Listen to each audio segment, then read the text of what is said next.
guys, so today I am bringing you the final part of my bookshelf tour trilogy. It turned into a trilogy. It was only supposed to be a duology. Don't you hate it when that happens? I had originally planned to just do my special collections bookshelf and then my big bookshelf as two separate videos. But my big bookshelf tour, when finally edited all together, was 44 minutes long, so I decided to split it into two parts. So today you're going to be seeing a lot of my contemporary fiction, some of my school books, and yeah, so keep watching to see the tour. This next section is my books about books section. It is stacked 3 deep, if you can see that, so this is going to take a while. First up, I have the library book, which is a collection of essays on libraries. A Truth Universally Acknowledged, 33 Reasons Why We Can't Stop Reading Jane Austen, edited by Susanna Carson. I just got this from Book Depository. I haven't had a chance to read it yet. It's slightly damaged, and they are sending me a new copy, which was really nice. I really like Book Depository's customer service. I have Angela Carter's Book of Fairy Tales, which I actually just got, so I haven't had a chance to read it. Neil Gaiman's Make Good Art speech. How to Read a Book by Mortimer J. Adler and Charles Van Doreen, The Classic Guide to Intelligent Reading. This was completely revised and updated in the 70s, so this is really old. I was reading this for fun. I haven't quite finished it yet, but yeah, it's kind of hilarious. Bruce Meyer's The Golden Thread, A Reader's Journey Throughout the Great Books.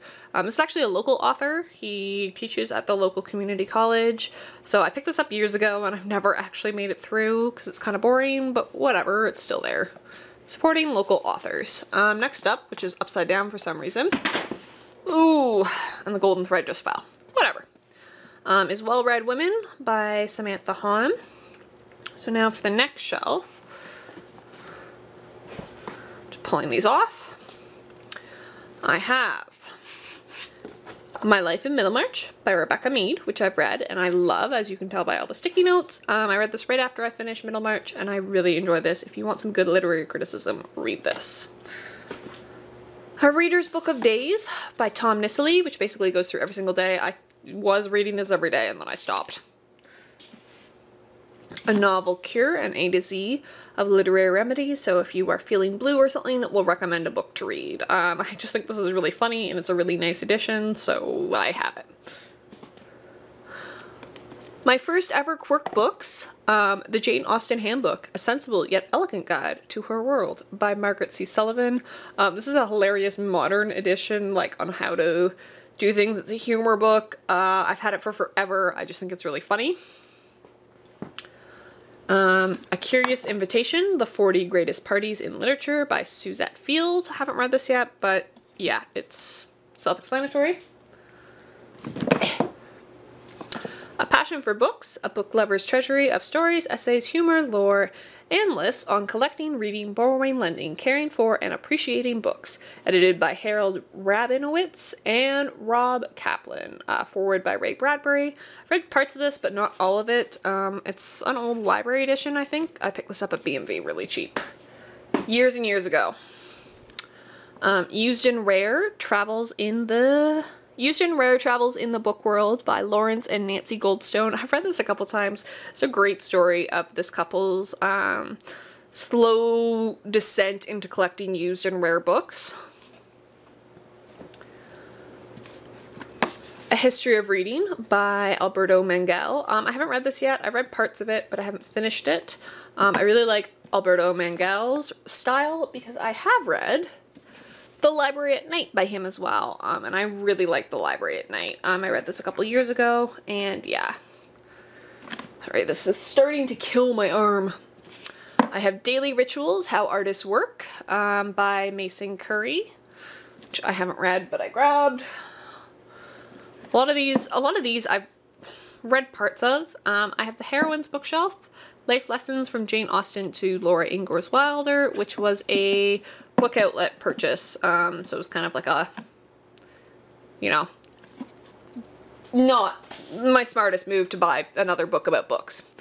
I have Seen Reading by Julie Wilson, which I bought this month at Type Books. It is a book that is based in Toronto, the reason why I bought it. It basically, Julie Wilson sat on the TTC, which is the Toronto Transit Commission, which is our Toronto Transit, and basically recorded what people were reading and then made up stories, like short stories about them.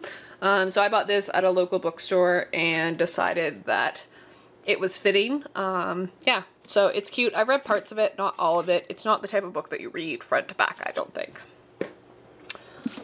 Next up, I have Helen Hance, 84 Charing Cross Road, which I've read, which is basically a 20-year correspondence between an American writer and a British bookseller during, some of this during World War II. So this is really neat. I've read this a couple times. I really like this. Next up are two books by Anne Fadiman, Rereadings, which is edited by her, and it's 17 writers revisit books that they love. And then I have Exlibris by Anne Fadiman, which is Confessions of a Common Reader. And this is partially where I get my channel title from. Also, Exlibris means to the books, from the books in Latin. I have Book Was There, Reading in Electronic Times by Andrew Piper. I haven't read this yet. Every Book Its Reader, The Power of the Printed Word to Stir the World by Nicholas A. Basbanes, which I, if you guys remember, had Used and Rare by him as well, so that's why I picked this up. It was really cheap on Book Outlet.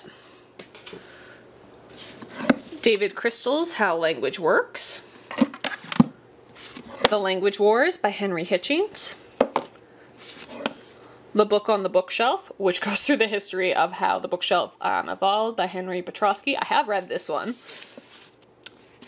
Bill Bryson's The Mother Tongue, English and How It Got That Way. The Swerve by Stephen Goldblatt, How the World Became Modern, which is basically the story of this Italian humanist who finds, I can't remember the ancient author's names, but it's on the nature of things.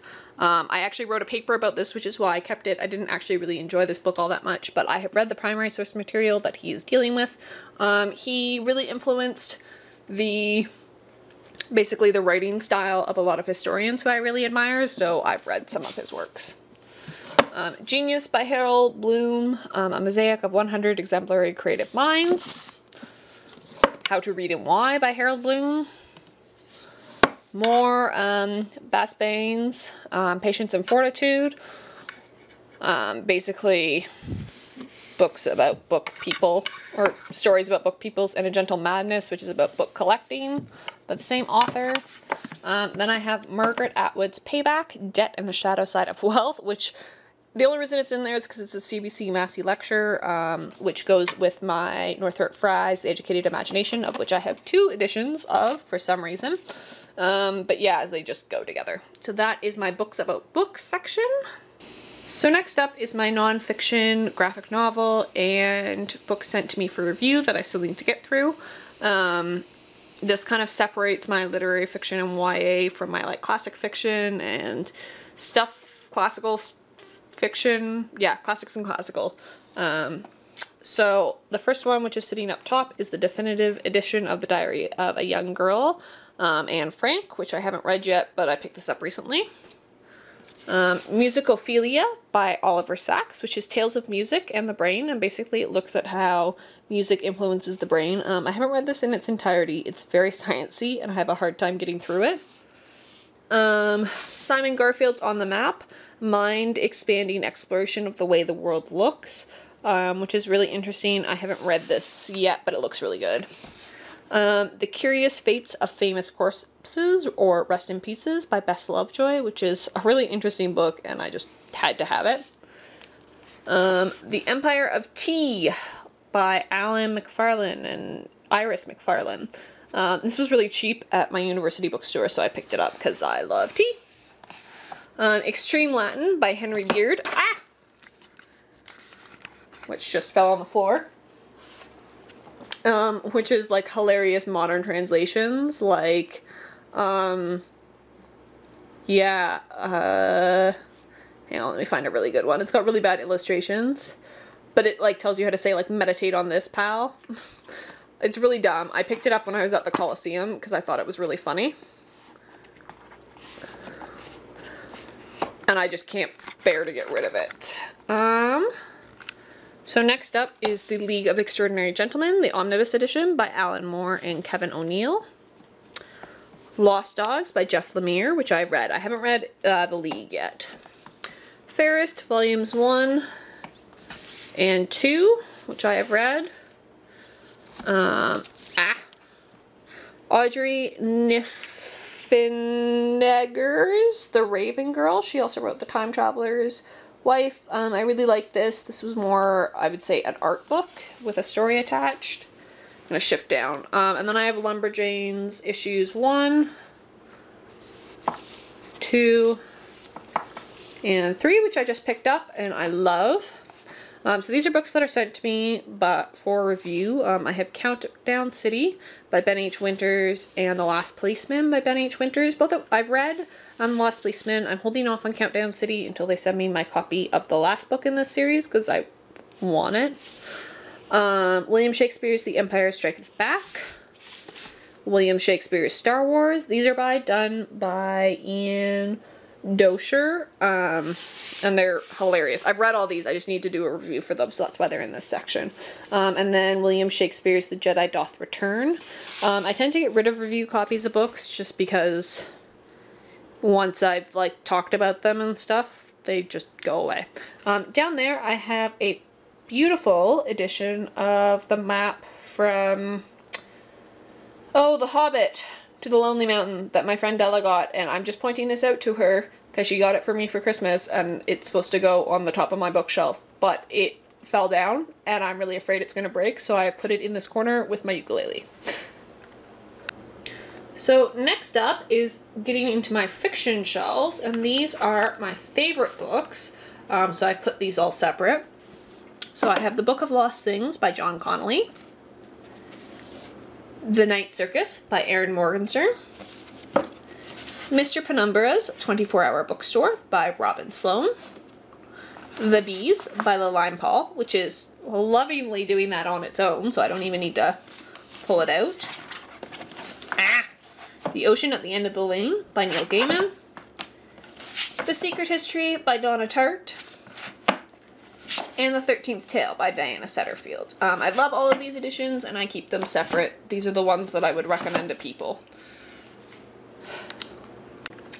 So next up I have just some fiction. The next like 2 sections are just straight fiction, and the final section is young adult literature, and down below I have some school books which I'll also go through. So I have Muriel Barbary's The Elegance of the Hedgehog, Carol Rivka Brunt's Tell the Wolves at Home, which I really enjoyed, The Luminaries by Eleanor Catton, which won the Man Booker Prize in 2013, Sophie Dervy's The Library of Unrequited Love. So this is getting really low, so it's hard for me to actually show. Room by Emma Donoghue, which I enjoyed. Ship of Theseus, or S, by J.J. Abrams and I think Doug Dorset. I, Claudius by Robert Graves, which I haven't read yet. The Museum of Extraordinary Things by Alice Hoffman, which I have not read yet, but picked up on the recommendation of another booktuber, whose name I am gapping on. The Killing Moon by N.K. Jesmond, which came with my book riot quarterly box, which I haven't read yet. The Song of Achilles by Madeline Miller, which I haven't read yet because I want to read the Iliad before I read that.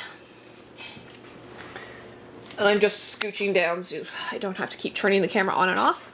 Wise Bud by Flannery O'Connor, which I picked up on the recommendation of my friend Cassie, which I haven't read yet. Goodreads by Terry Pratchett and Neil Gaiman, which I'm currently reading but taking a break from because I'm not getting into it. Bellman in Black by Diana Setterfield, which I read and really enjoyed. The Little Friend by Donna Tartt, which I haven't read yet. It's the only Donna Tartt book I haven't read.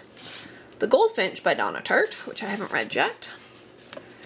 Next is my John Wyndham collection, which if you guys can see, the chrysalids is a lot smaller than the other ones, so I'm weirdly frustrated by that. The Kraken Wakes, which I read recently and I really enjoyed. The Midwich Cuckoos, which I haven't read yet. I kind of read Wyndham sparingly and like well spaced out. Chalky, which I've read and really enjoyed. And The Chrysalids, which was my first ever John Wyndham book, and I absolutely adore. And it's a lot darker than I remember it, because I read it when I was like 10 for the first time. The last book in this section is The Shadow of the Wind by Carlos Ruiz Zafón. Yes, Zafón. Which is really critically acclaimed, but I haven't gotten around to yet. So next up is my young adult section. Alright guys, this is attempt number 3 to film my YA section. The first time I had to stop because my camera overheated, which in 5 years of owning my SLR I've never had happen. So I have apparently made my bookshelf tour really long. Also, the second time my battery died, so thankfully I had one right ready to go, so I just switched my battery out, so let's get through this. I have The Strange and Beautiful Sorrows of Ava Lavender by Leslie Walton. This is one of 2 books that I haven't read in this section. I've read everything else though. Next up is The Somnambulist by Essie Fox, which I've read and enjoyed. Anna and the French Kiss by Stephanie Perkins. Lola and the Boy Next Door by Stephanie Perkins. I think I've managed to order Isla and the Happily Ever After in these trade paperback editions, which I really enjoy. The Scorpio Races by Maggie Stiefvater, which I really enjoyed. It's a standalone. We'll start with this one. The Raven Boys by Maggie Stiefvater, which is the first book in this series. The Dream Thieves by Maggie Stiefvater, which is the second book. The third book is coming out at some point. I still need to pre-order it. So I'm throwing my books on my bed behind me. Winger by Andrew Smith, which I really enjoyed. I also really like this back cover. It's very cool. Aristotle and Dante Discover the Secrets of the Universe by Benjamin Alir Sanaz, which I've talked about in a couple videos before. You can hear them falling behind me. A Monster Calls by Patrick Ness in this beautiful illustrated edition, which I've shown a few times.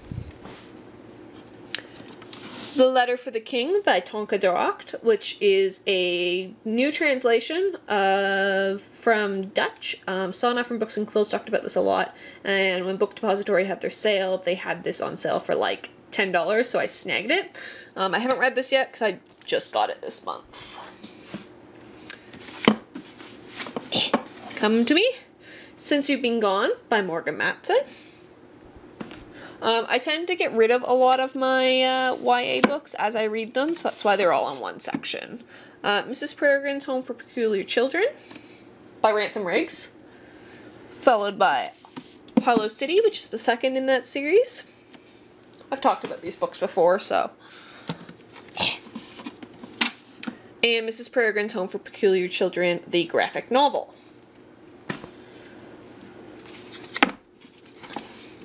Wildwood by Colin Malloy and illustrated by Carson Ellis. The next 2 books are also by Colin Malloy and illustrated by Carson Ellis as well, which are Under Wildwood and then Wildwood Imperium, which finish off the series. I quite like these. These are like a young middle grade, I would say. The Absolutely True Diary of a Part-Time Indian by Sherman Alexie. The Alchemist by Michael Scott. The Secrets of the Immortal Nicholas Flamel is the undertitle. I really enjoy this series. I've read the whole thing, but I only have the first back in physical copy.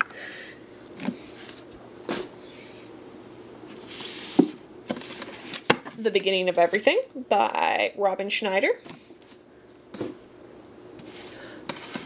The Perks of Being a Wallflower by Stephen Chbosky.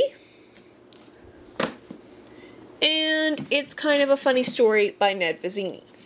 So that was my YA shelf.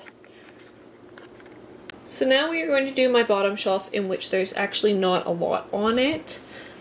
This basket is just all my journals. I have my listography journals, my breakfast journal, a bunch of moleskins and stuff like that. This next shelf, and I have to like get down on the floor to do this, are my school books from the past year or 2. I don't know if you can see this very well. It's really hard to film. I don't have a lot of space here, but I have A Short History of the Middle Ages, Europe in a Wilder World, The Fabrication of Louis XIV, A Guide to Writing History, The Return of Martin Guerre by Natalie Zeman Davis, which I highly recommend if you're into microhistory, which is what I write. Mad Blood Stirring, which is by Edward Muir, which is really, really good. Women Armies and Warfare in the Early Modern Europe. If you guys don't know, I study early modern history, specifically Italian, specifically violence. Trent, 1475, which is about a pogrom in a town in northern Italy. War and Society in Renaissance Europe by 1450 to 1620. A Reformation Reader, which is basically a collection of primary source documents. Trent, What Really Happened at the Council, which I took a History of the Christian Church course, and oh my god, I read so much about Jesus and the church, and it was terrible. Lost Christianities. Holy Feast, Holy Fast, which is about like eating in the Middle Ages. The Historical Figure of Jesus Christ. And The Lost History of Christianity, which is about Christianity in the East after the fall of the temple. So I'm going to stand back up. So this next cubby is empty. It is for my books for next year. And then this last one houses my games. So it's got all of my Nintendo DS games. It's got some card games in there, and that's about it. Alright guys, so that was the end of my bookshelf tour. I am filming new intros, so that's why I kind of look the same in all the intros, because I'm just having to re-edit everything after I had filmed it. But yeah, so that is the end of my bookshelf tour. My bookshelf has already changed since then, not in its organization, but I've added more books, and I have more books on the way. It is a constantly changing thing, but if I had waited until I was done buying new books, you guys would never have gotten a bookshelf tour. So that is the end of the bookshelf tours, and next week you will see my July book haul. And I will see you guys on Wednesday with a Top 5 Wednesday video. Bye.